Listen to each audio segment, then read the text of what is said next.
ভালোবাসার মানুষ হিসেবে আমিও কিন্তু কষ্ট পাচ্ছি। জীবনে সব পাপ মোচন। ভালোবাসার মানুষটির জন্য আমারও কষ্ট হয়েছিল, আমিও কষ্ট পাচ্ছিলাম।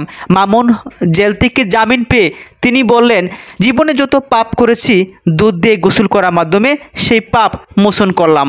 কমেন্ট বক্সে অনেকে বলতেছেন, তাহলে কি লায়লার সঙ্গে মামুন যে 3 থেকে 4টি বছর অতিবাহিত করেছে, তাহলে সেই পাপ কি মোচন করেছেন দুধ দিয়ে গোসল করে? আমাকে দেখে হাসছে, এটা আমার কাছে অনেক ভালো লাগছে। যার সাথে যার বাপ তার একটু দেখলেই লাভ। জামিন পেয়েই লায়লার দিকে তাকিয়েছিল প্রিন্স মামুন এবং লায়লাও খুশিতে আত্মহারা হয়েছে এবং তিনি বলেছেন, অনেকটাই ভালো লেগেছে আমার। এর পূর্বে টিকটকার মামুনের বিরুদ্ধে লায়লা একটি মামলা করেছিল গত 1 জুলাই। তিনি সেই মামলায় জামিন পেয়েছেন। কিভাবে জামিন পেলেন, কে জামিন দিল, সেটা এখন অনেকের কাছে প্রশ্ন। এখানে দেখা যাচ্ছে তার পরিবারকে পেয়ে খুশিতে আত্মহারা হয়েছে তার প্রতিবন্ধী বোন, মা, বাবা, আত্মীয় স্বজন। প্রিন্স মামুন তিনি বলেছেন, আমি আমার জীবনটা নতুন করে শুরু করতে চাই। দুধ দিয়ে গোসল করে সব পাপ মোচন করেছেন, এমন একটি ভিডিও ভাইরাল হয়েছে।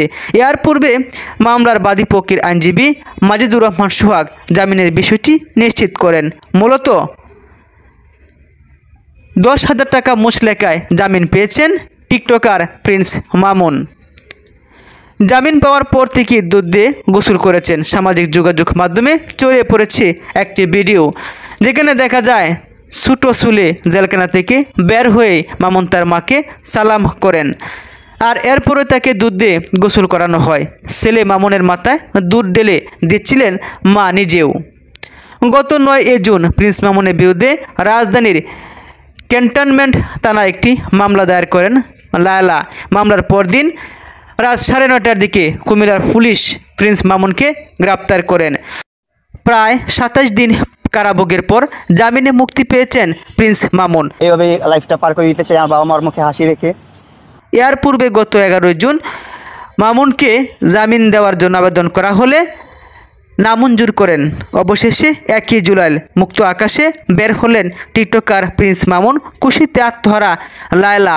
অনেকেই বলছেন, লায়লাই অপ্রাপ্তবয়স্ক এই মামুনকে নিয়ে, ওনার ছেলের মতো বয়সী মামুনকে নিয়ে ওর মূল্যবান সময়টা নষ্ট করেছে। আবার অনেকে বলছেন, প্রিন্স মামুনেই লোভে পড়ে প্লাট পাওয়ার জন্য মায়ের বয়সী লায়লাকে নিয়েই 3টি বছর অতিবাহিত করেছে। ওদের দুজনকেই আইনের আওতায় এনে শাস্তি প্রদান করা উচিত।